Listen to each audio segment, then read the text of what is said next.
Now, I don't think it's fair for Muslims to consider me as some kind of traitor or sellout, because over the years I've done my best to be faithful and loyal to Islam. I did not play games with Islam, and I took my Islamic faith very seriously. And whenever I found any Islamic teaching difficult, problematic, or controversial, I always did my best to research the issue for myself and for my fellow Muslims to resolve it.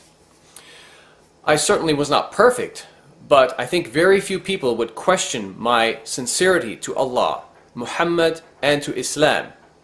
So I can assure you that I was committed to this religion. Shocking as it may seem, both the Quran and Muhammad teach that it's permissible, halal, to capture and rape female war captives, even if these women are married and their non-Muslim husbands are still alive.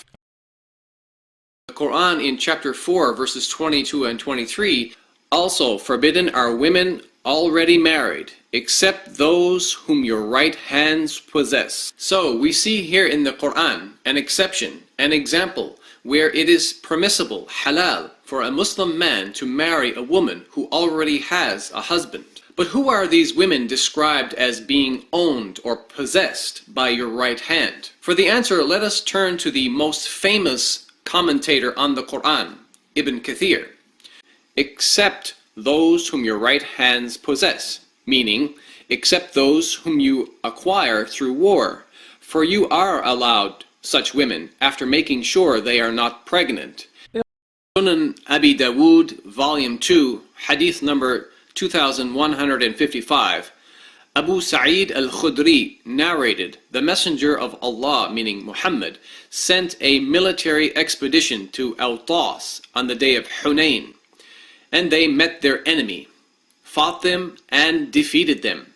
They took captives, but some of the companions of the Messenger of Allah were reluctant or felt uncomfortable to have relations, meaning sex, with them, meaning the female captives, because of their pagan husbands. So Allah revealed the Quranic verse, and forbidden are women already married except those whom your right hands possess. And this is again Quran chapter 4 verse 24, as we said. They are lawful or allowed for them when they complete their waiting. Do you think that your wife, your sister, your daughter, or your mother would agree to have these things forced upon her in humiliation? No sane person in his or her right mind could defend the Quran and Muhammad on this issue.